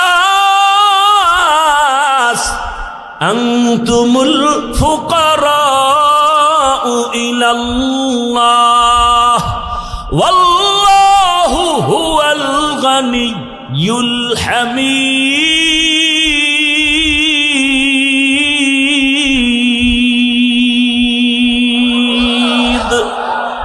গরতাওয়াক্কুল মিকুনিহার সুবহশানম মিরসানাত রিজকে তু আজলামাকা। স্বার্থ নাই। আল্লাহ কয়, দুনিয়ার মানুষ তোরা সবাই ফকির, আমি আল্লাহ একা ধনী। তবে আমি শুধু ধনী না, আমি প্রশংসিত ধনী। দুনিয়ার ধনীদের বদনাম আছে না নাই?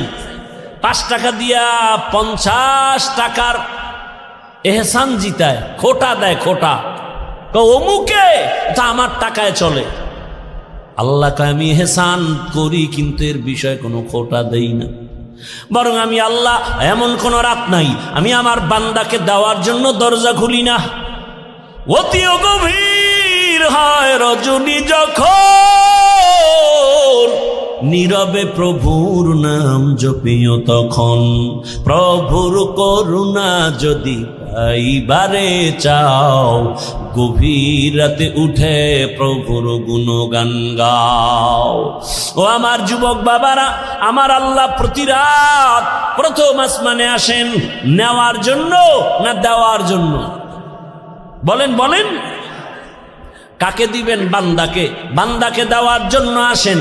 কখন আসেন? শেষ রাতে। কোন দিন?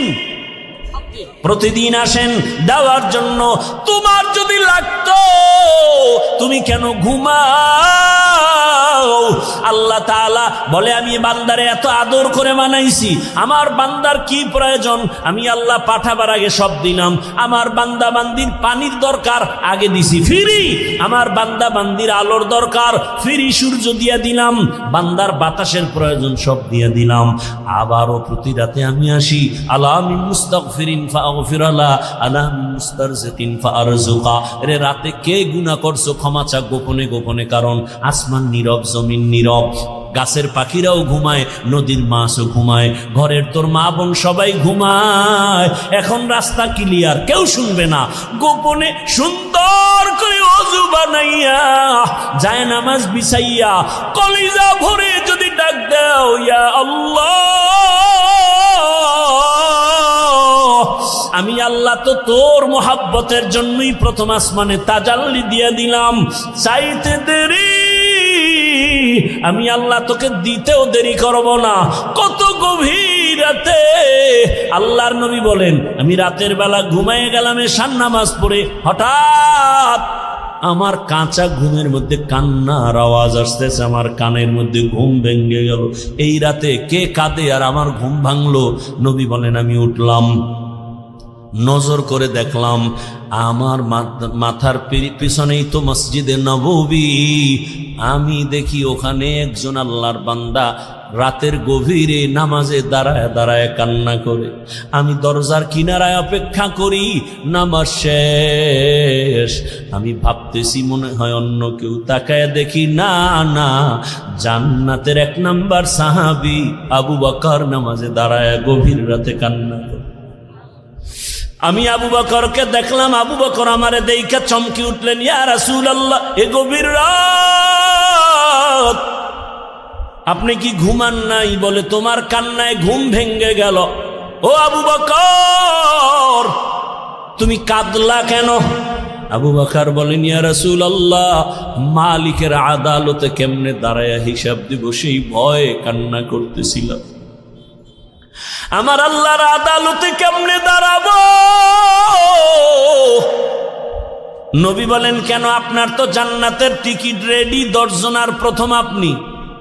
আবু বকর বলেন ইয়া রাসূলুল্লাহ আরে আমি আবু বকরের থেকে টিকিটের পাওয়ার তো নবীদেরটার বেশি, কিন্তু আপনিই তো বয়ান করেছেন হাসরের ময়দানটা ভয়ঙ্কর হবে, জমিনটা পুরা জমিন হবে হাসরের মাঠ, সূর্যটা নিচে চলে আসবে, সূর্যের গরম মাটির জমিন তামা হয়ে যাবে, ওদিকে জাহান্নামের চিৎকারের আওয়াজ, জাহান্নাম চিল্লায় বলবে হে মালিক বেনামাজি গুলো কই,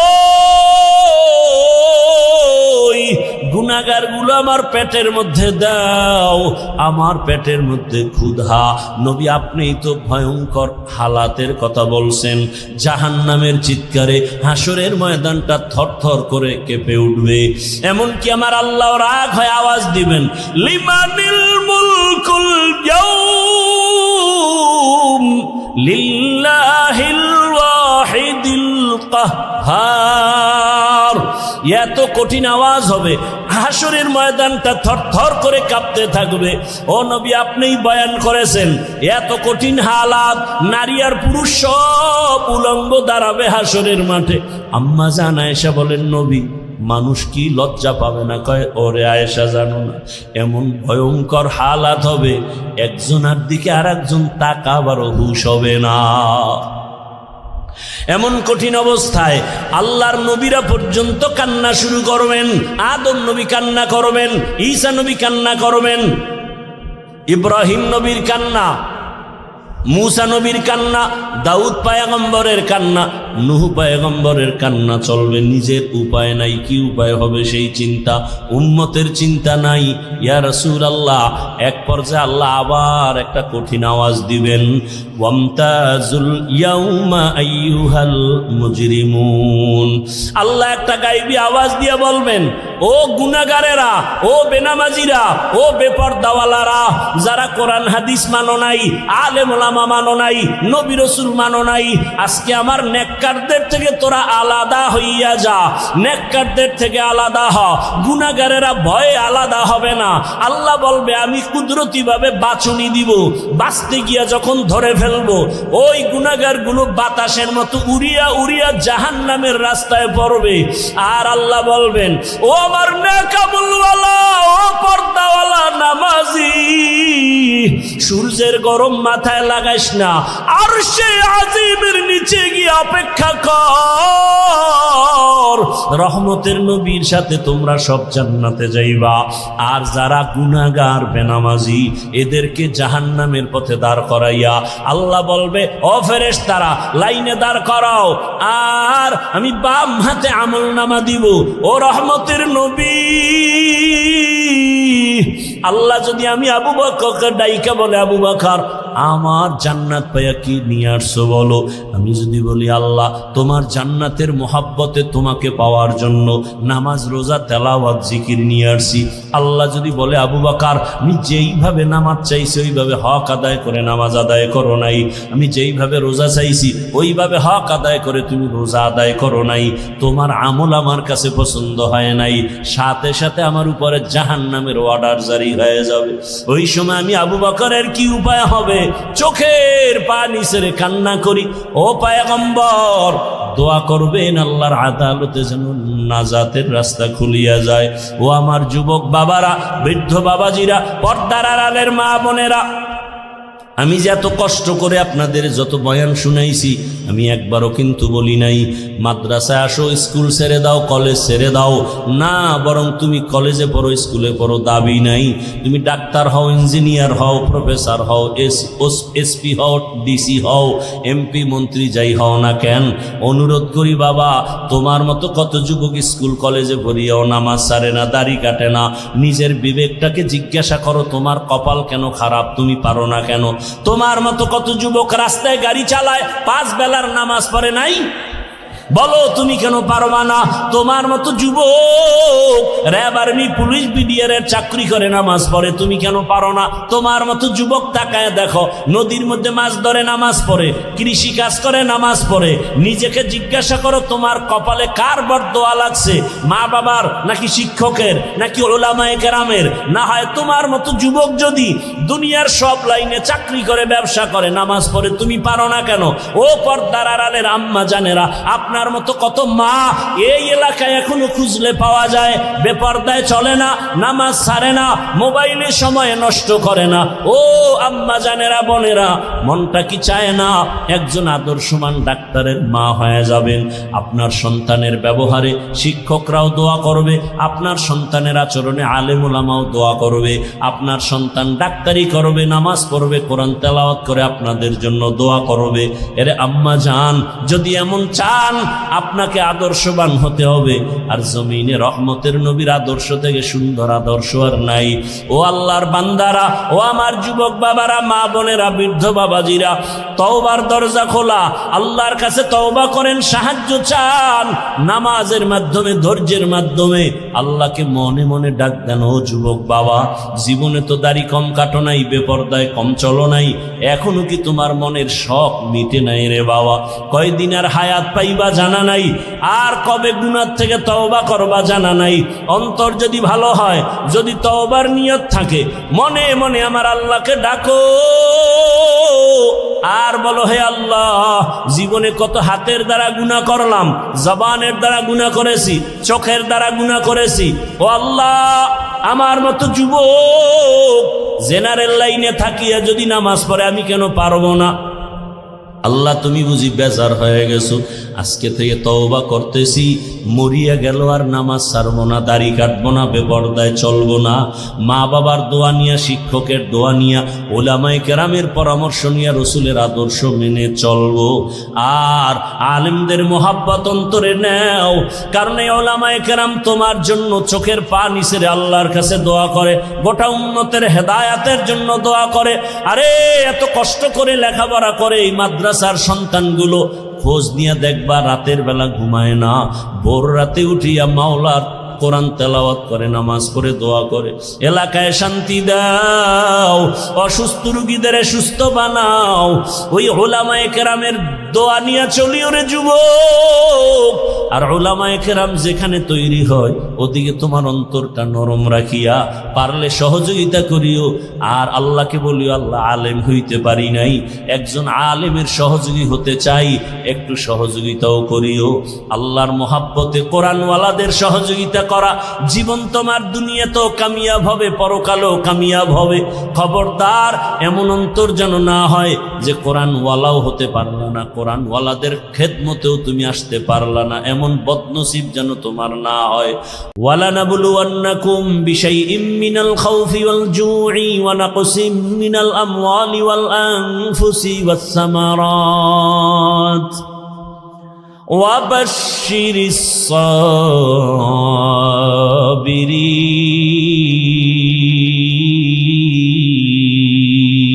সাবিরিন। আল্লাহ পাঁচটা জিনিসের দ্বারা পরীক্ষা নিয়া যাকে বেশি মহাব্বত করবেন তার পরীক্ষা বেশি কঠিন হবে। আল্লাহ বেশি মহাব্বত করেন ঈমানওয়ালাদের, মানুষের মধ্যে যারা ঈমানওয়ালা। আবার ঈমানওয়ালাদের ভেতরে আল্লাহ তাদেরকে বেশি মহাব্বত করেন যারা ঈমানের সাথে আমল করে। আবার ঈমান ও আমলওয়ালাদের মধ্যে আল্লাহর কাছে আরো বেশি প্রিয় তারা যারা আমল আর ঈমানের মধ্যে তাকওয়া আছে, তাকওয়া, শিরিকের কোনো গন্ধ নাই। গোটা দুনিয়ার ভিতরে তাকওয়ার মানদণ্ডে শ্রেষ্ঠ আল্লাহর প্রিয় মহব্বতের যারা, তারা হলেন আম্বিয়ায়ে কেরাম। আর সব নবী রসুলের মধ্যে শ্রেষ্ঠ রহমাতুল্লিল আলামিন। আর উম্মতের মধ্যে আমরা আখিরি নবীর উম্মত আল্লাহর কাছে বড় প্রিয়। আল্লাহ তাআলা বলেন, আমি পরীক্ষা নিব মুসিবতের দ্বারা। আর এই পরীক্ষায় যদি পাশ করতে চাও, এক পুঁজি লাগবে, যেই পুঁজি না থাকলে পাশ করা যাবে না। ওই পুঁজির নাম হলো ধৈর্য। যাদের ধৈর্য নাই তারা কোনোদিন কামিয়াব হতে পারবে না। এই ধৈর্য আবার তিন প্রকার: ইবাদতের বেলায় ধৈর্য, মুসিবতের বেলায় ধৈর্য, গুনাহের বেলায় ধৈর্য। আপনার যদি ধৈর্য না থাকে, এই প্যান্ডেলে মোনাজাত পর্যন্ত থাকা আপনার জন্য সম্ভব হবে না। যাদের ধৈর্য আছে তারাই থাকবেন। ধৈর্য যদি থাকে সে বয়ান শুনতে পারে, ধৈর্য না থাকলে পারে না। ইবাদতের বেলায় ধৈর্য, মুসিবতের বেলায় ধৈর্য, গুনাহের বেলায় ধৈর্য। এই ধৈর্য বড় দামি এক সম্পদ। স্বামী আর স্ত্রী বড় ভালোবাসার জিন্দেগি পরিচালনা করতেছে। একদিন স্ত্রী স্বামীকে জিজ্ঞাসা করে, ও স্বামী, তুমি আমাকে কেমন মোহাব্বত করো, ভালোবাসো? বলে সীমাহীন। বলে কেমন? কয়, তুমি আমার জীবন, আমি তোমার জন্য যা চাও তাই দিব। খেয়াল করতেছেন?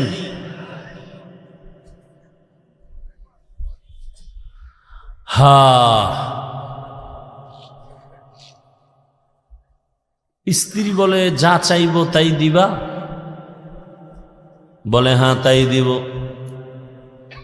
স্ত্রীও একেবারে সাধারণ মানুষ না, খুব ধর্মের জ্ঞান ট্যান আছে, ধৈর্য আছে। বারবার স্বামীকে বলে, যা চাইব দিবা? দিব, চাওয়া মাত্র দিব। বলে বুঝা খাও?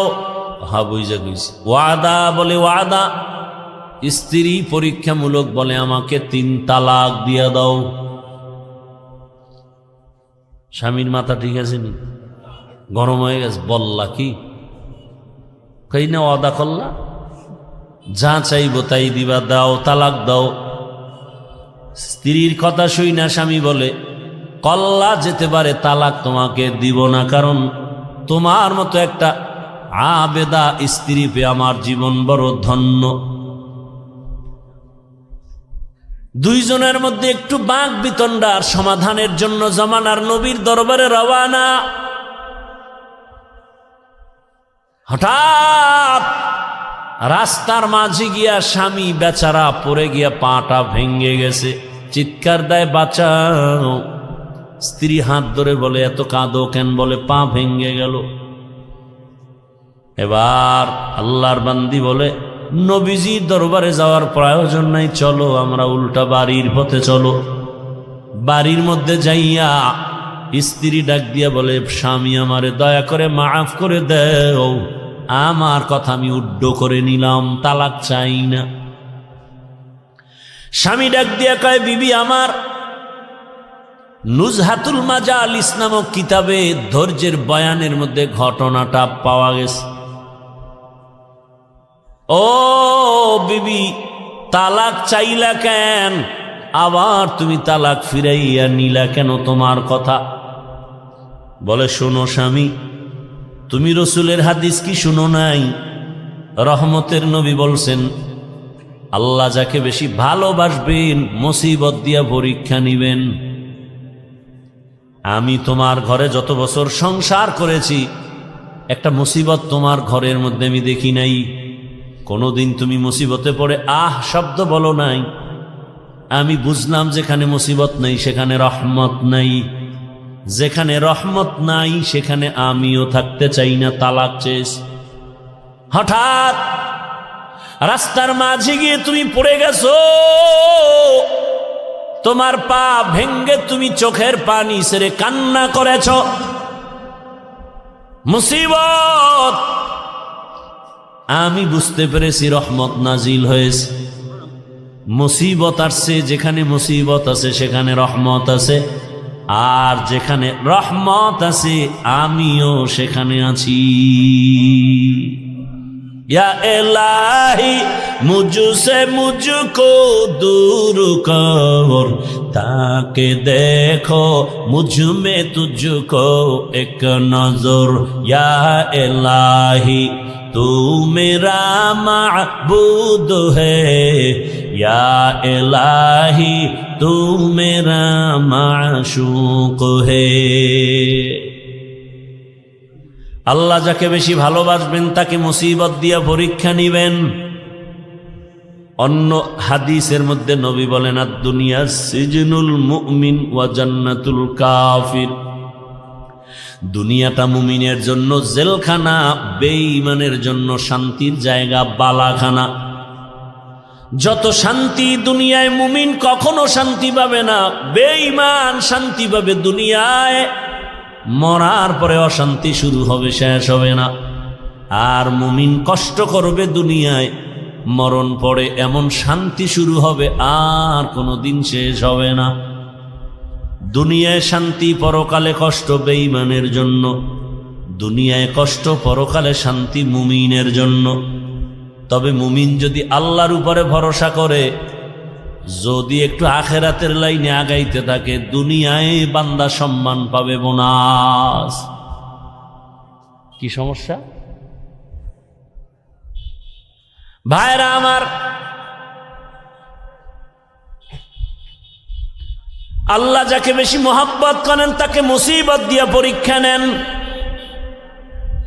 এই রকম হাজার উদাহরণ যদি টানি সারা রাত চলে যাবে। আমার রহমতের নবী, যার কোনো গুনাহ নাই, সন্দেহ করলে ঈমান চলে যাবে। আল্লাহ যাকে স্পেশাল করে বানাইছেন, মুসা নবী আল্লাহর বন্ধু, ঈসা নবী আল্লাহর। এই উঠা বসা করেন কেন? এই মিয়া, উঠার ব্যারাম থাকলে ঢুকছেন কেন? বাহিরে দাঁড়ায় দাঁড়ায় বয়ান শুনতেন, বিড়িটাই না আবার আসতেন। এত বুঝানোর পরেও নিজেরও ক্ষতি করেন, উম্মতেরও ক্ষতি করবেন। আপনার দীর্ঘ টাইম বসার অভ্যাস না থাকলে আপনি কেন বসেন ভিতরে? আপনি বাহিরে চেয়ার দিয়ে বসে বসে বয়ান শুনেন। আমি তো শুরুতেই বলছি, আমি বয়ান তো ওই গতানুগতিক ওই বক্তা হিসাবে বয়ান করি না, কলিজার ভালোবাসা দিয়ে বয়ান করি। মুখস্থ বয়ান না, আল্লাহর উপরে ভরসা করে বলতেছি। কি বয়ান করব তা তো আমি রেডি করে আসি নাই। আউযুবিল্লাহ ঢুকছি, জেহেন ঘুরাইছি, কি আয়াতটা পড়ব। এই বছর এই আয়াত দিয়ে বয়ান শুরু করি না, আজকে পড়ে ফেললাম। আজকে এই আয়াতটা নতুন পড়লাম, অন্য বছর এই আয়াতের উপরে অনেক বয়ান করেছে। এরপরে আয়াতের উপরে কি বয়ান হবে তাও তো আমার জানা নেই। একের পর এক কথা আসতেছে আসতেছে আসতেছে। বক্তার এলেমের বাহাদুরিতে বয়ান হয় না, ভালো করে মনে রাখবেন। ছোট ছোট কিছু কথা বলি মনে রাখবেন। বক্তার আমল আর এলেমের বাহাদুরিতে ওয়াজ হয় না। এর মূল চাবি আল্লাহর রহমত আর অন্তরে শ্রোতাদের অন্তরের ভালোবাসা, মোহব্বত। এই দুইটা এক থাকলে বয়ান হয়। আপনারা আমার বয়ান বের করার ফোকাস। এখন ওইটা বুঝাইতে গেলে আরো যাইবে 20 মিনিট। একজন উঠছে, দিছে ব্যাস লাগায়, আমার নজর তো চারোদিকে। কে হাত উঠায়, কে বসে, কে ঘাড় এদিক সেদিক করে, নজর তো দিক চলে যায়। পারি না, আমার এই অভ্যাসই নেই, করবো না বয়ান। আপনারা শুনতে চান না, আমার ঠেকাটা কি? হেদায়েতের মালিক তো কোনো বান্দার হাতে আল্লাহ চাবি দেন নাই, এত পেরেশানি কেন? বৈশেই তো সেই বয়ান করছে। রসুলের মতো ব্যক্তির বয়ানে আবু জাহিল্লা বাচ্চা যদি কালেমা না পড়ে, আমি কে? রসুলের বয়ান, যার চেহারা দেখলে গুনাহ মাফ, সেই রসুলকে টানা 13 বছর দেখার পরে যে বেঈমান কালেমা পড়ে না, আমি কে? আমি তো মানুষই না। বক্তা হয়েছি ঠিক, মাওলানা হয়েছি ঠিক, মানুষ হতে পারি নাই। মানুষ হওয়া ভিন্ন জিনিস। আর রহমান আল্লামাল কুরআন খলাকাল ইনসান, এই বয়ান যেখানে করেছি সেখানে বলেছি মানুষ কাকে বলে। আল্লাহ বলছেন মানুষ কারা? এই মানুষ আল্লাহর কাছে মানুষ না, আল্লাহর দরবারের মানুষগুলো আলাদা। কোন মানুষ? আল্লাহ বলে দিছেন আর রহমান আল্লামাল কুরআন খলাকাল ইনসান। বিস্তারিত এখানে আলোচনা। আল্লাহর কাছে কোন মানুষ জান্নাত পাবে? মাগরিবের পরে বয়ান করছি গোপালগঞ্জের একটা এলাকায়, ভরপুর মানুষ। সেখানে একটা হাদিস বলছি, যেহেতু কথা টানে চলে আসছে 1 মিনিটে শুধু একটু বলতেছি। আবু হুরায়রা রাদিয়াল্লাহু তাআলা আনহু থেকে একটি সহিহ হাদিস বর্ণিত। হাদিসের হাও জানে না, সহি সহিলা এলাফায়। রসুল কোনদিন বলে যান না এই হাদিস সহি, এটা সহি না। এটা বর্ণনাকারী মুহাদ্দিসিনে কেরাম তাদের মতামত। রসুল যদি একটা ছোট্ট বিন্দু কথা বলেন, সেটাও আমার কাছে 7 আসমান 7 জমিন থেকেও দামি। সেই ভালোবাসা থাকতে হবে রসুলের প্রতি। আবু হুরায়রা বলেন, কিয়ামতের দিন 3 জন ব্যক্তি সবার আগে জাহান্নামে ঢুকবে। সবার আগে 3 জন। 3 জন মানে 3 দল। কয় দল? কিন্তু ব্যক্তি হিসাবে উল্লেখ 3 জন।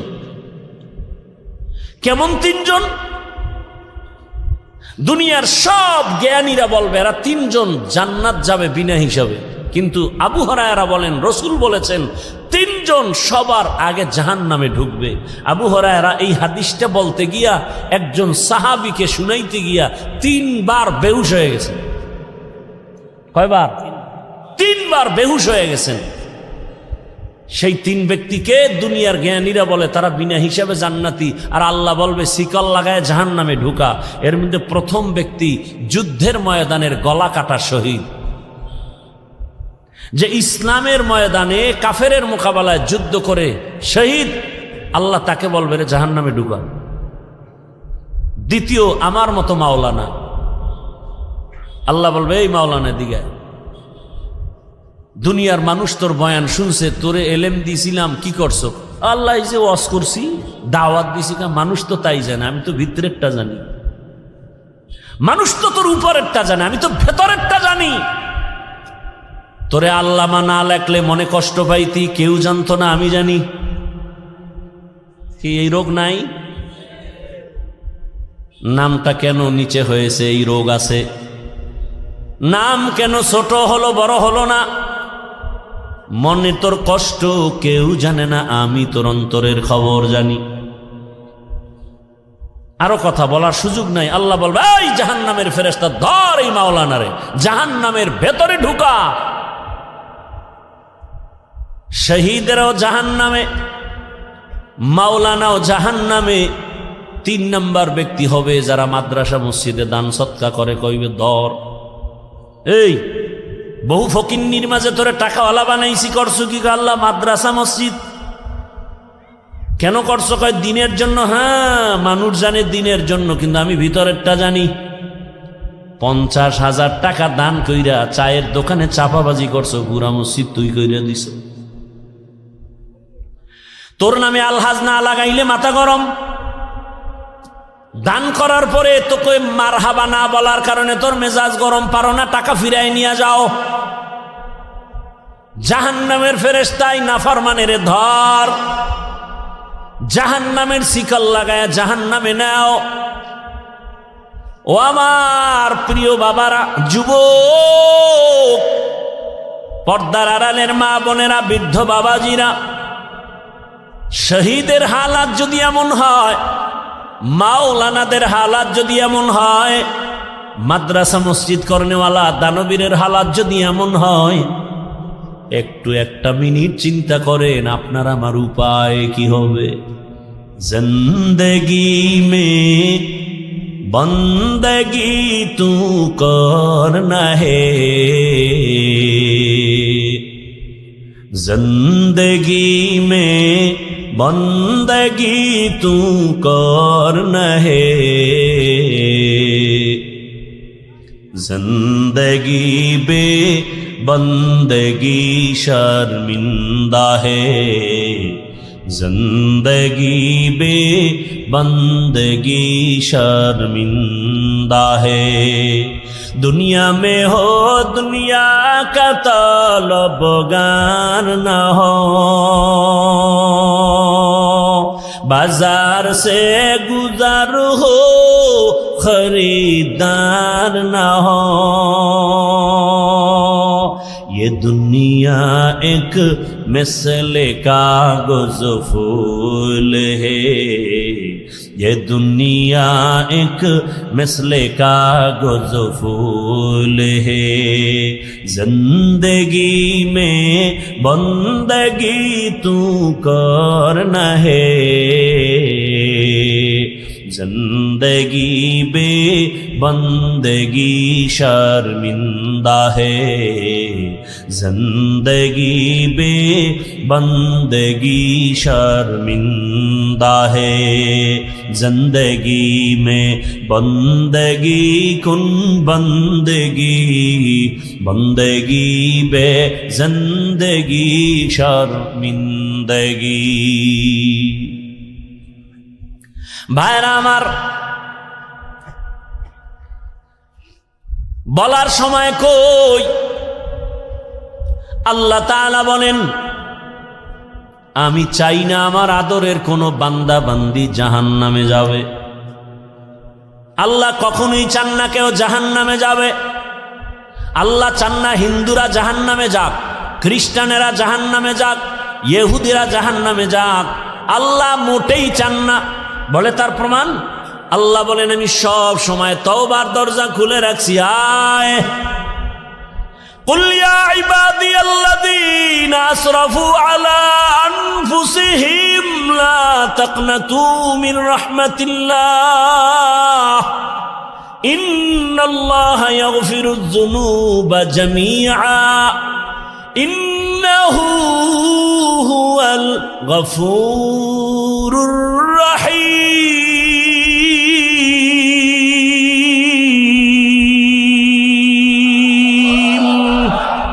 गर तवक्कुल मी कुनी हर सुबह शाम मेरा साना रिज़्क़ तू अज़ला मकाम जुज़्बा हक़ची ज़े मखाअज इंसुजा फज़ले उआ मस्ते दर जुमला जहा। আল্লাহ বলেন, ও আমার প্রিয় বান্দা বান্দিরা, আয় আমার দরজা খোলা। কি পরিমাণ গুনাহ করেছো? বান্দা বলে 40 বছরের গুনাহ তো বিশাল, হিমালয় পাহাড়ও ছাড়ায় গেছে আমার গুনার এত বড় স্তূপ। আল্লাহ কয়, তুই যদি আসমান বরাবর গুনাহ করে ফেলো, বিশাল বড় লবণের পাহাড়, কিসের পাহাড়? লবণের বিশাল বিশাল বড় পাহাড়। যত বড় বড় লবণের পাহাড়, একটু যদি সমুদ্রের পানি ধাক্কা লাগায়, লবণের পাহাড় বিলীন হতে কয় হাজার বছর লাগবে? বলছি না সত্য কথা, জবাব দিয়েন ভালো করে।